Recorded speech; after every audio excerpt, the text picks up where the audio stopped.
Hello guys, welcome back to the channel. This is Sorin and today we're going to discuss about the update 1.22.1 common test server, which will bring us some new features such as, well, the return of the frontline is going to be back for the third episode, and there is going to be some reworks in the interface for the crew. It's not going to be changed for the crew. There's going to be nothing new for the skills. There are going to be still the same skills, but there's going to be a brand new interface, much clearer, and much more understanding for either veteran players or newer players, which I really love this interface. They are much brighter, and there are gonna be some new of those what's called helper buttons or whatever they are called.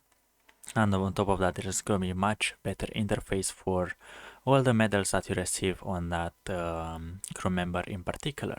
And on top of that, there is going to be an elite system, something that I saw on World of Tanks Splits. Yes, I do play some World of Tanks Splits here and there.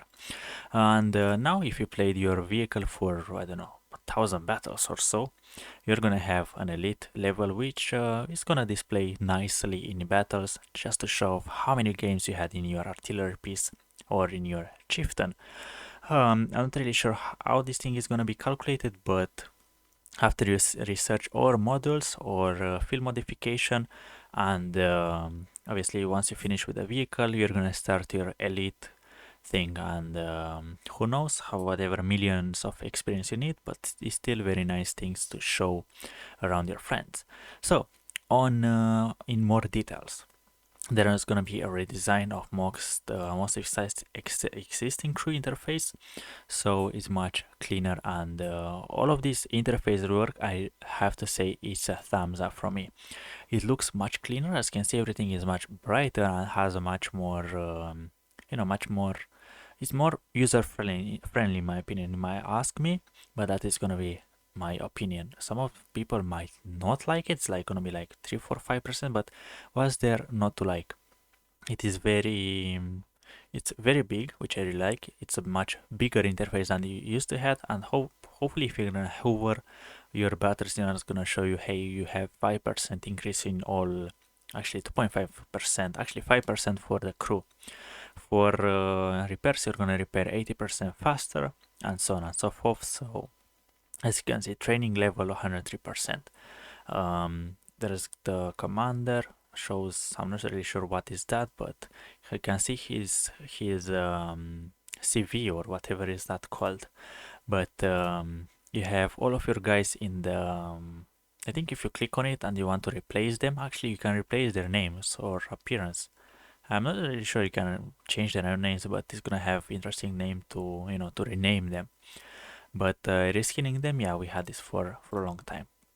And on top of that, as I mentioned earlier, you can see their medals. For those who don't know, if you get yourself a Kolobanov in your like chieftain, and you have the chieftain crew, everyone's gonna get a Kolobanov on their name, which is obviously interesting. And another big change, now you can actually buy the training booklets for credits. I'm not really sure how much they'll cost, but obviously you can now buy them, which will make them more, actually less useful when you receive them in your your food lockers, Christmas boxes, and events and so on. But yeah, now you can buy them, which is cool, but not very good for older players. It's good for new players, but it's bad for all players. As you can see, it's more cleaner interface. I really like that, and you can see better what you are doing. And on top of that, you can apparently you can see what you can fit them on, which is fine. On the barracks as well, you can see who's in the barracks, what their performance is. You can see this guy hits 75% for the 53 TP. Maybe you want to kick him out of the barracks and replace them with some new better guys, who knows what. And you can see you can have filter, it's gonna be much easier to understand. And I think those are gonna be like the recruits. And actually no, you can actually check, find their names if you write Santa Claus, you're gonna have all Santa Claus that you have over here, which is fine. Once again, they have to scroll through 300 members to find your Santa Claus, which it is thumbs up from me once again. You can see pop-up tooltip and information screens. For example, hovering over a perk will show you how it affects, as I mentioned earlier. Perfectly join the comment tester and give us some feedback. Elite levels show off your experience. There are gonna be 350 elite levels. To achieve new levels, simply play in any regular in-game modes where your elite vehicles gain XP, combat XP, and earn special elite points. After you earn a certain number of points, your level will be updated automatically. The more combat XP, the more elite points you'll get, and the higher your elite level will be. Okay, maximum levels 1600 battles, 61% victory rate. Interesting. 2000 maximum, 2200, 2700 average damage. And that's gonna be the thing. As you can see, there's a guy with artillery piece, 153 levels. Whew, that's a bit of artillery piece over there, but yeah. Um, Hopefully you're gonna see who's stock. Like, if you're gonna see a guy that has like no levels at all, probably you're gonna reckon his stock. So that's gonna be give you like, maybe this guy is not gonna be prepared for battle, so you might not want to rely on him that much. But yeah, a very nice addition in my opinion. I actually like it because I saw it on What Blitz, and I said to myself, why we cannot have this in World of Tanks? And apparently, wishes come true. Um, The calculation of the initial level and will be based on their lifetime combat experience. You must start from zero. Okay, so if you played 10,000 games in a vehicle, you're gonna have already level full max level. So that's gonna be very interesting and very fine because your progress is not lost. Okay, there is a front line. Get ready, and front line is front line. There is nothing really, to change about it. It's fine already as it is. Probably some spots are too overpowered, but it's way too much, man. There's way too much about the front line.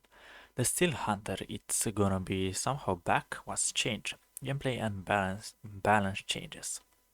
Respawn mechanic um, are also inspired by Steel Hunter Reborn. Okay, so it's gonna be control. Opponents have been apparently there have been added more AI control the vehicles. Timer is showing a timer until airdrop arrive. Okay, there's like some small bits here and there added for you to have some more information, but I still miss the old school Steel Hunter. The first one that it was released, it was the best.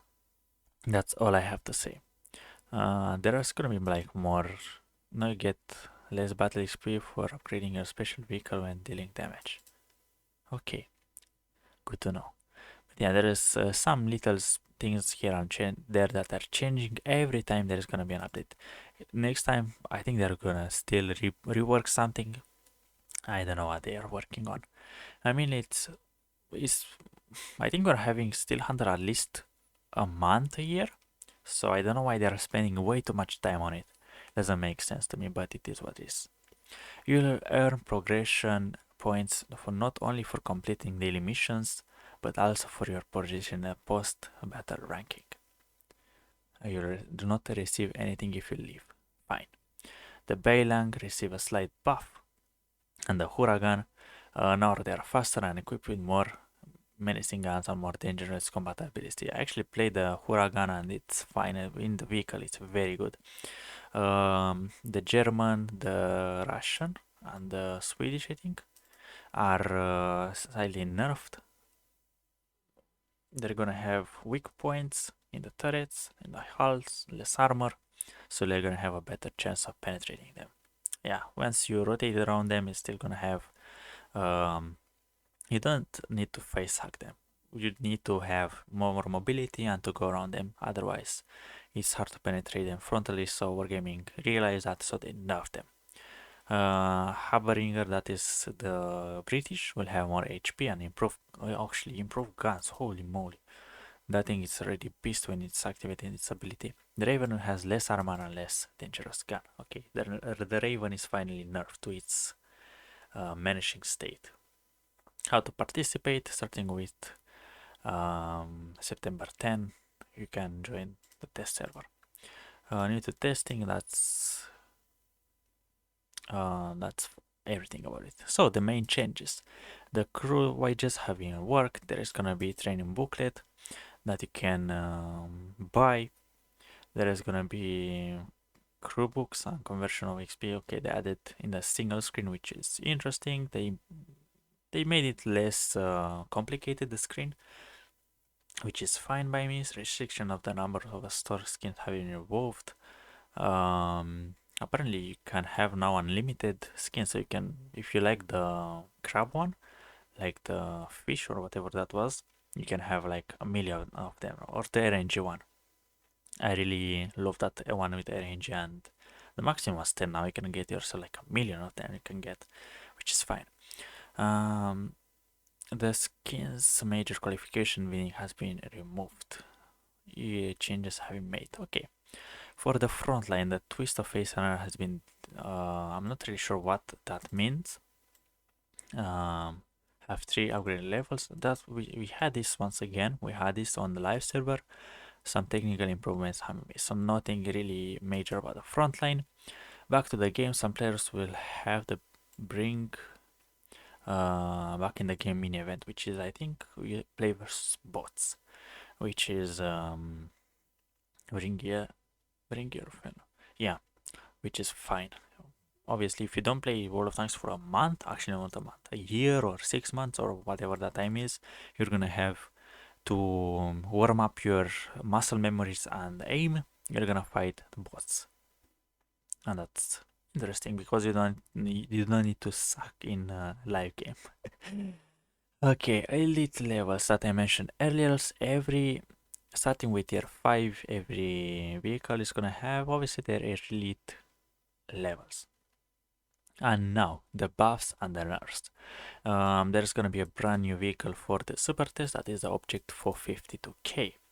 There's also added a USA vehicle, the M48A2-120, which is probably a pattern with a 120mm main armament. The CS52 list is gonna have the possibility to mount a spawn liner, which is weird in my opinion. The Sweden before Tornvagn is gonna have itself a buff towards its turning speed, gun handling. Actually, no, the gun accuracy.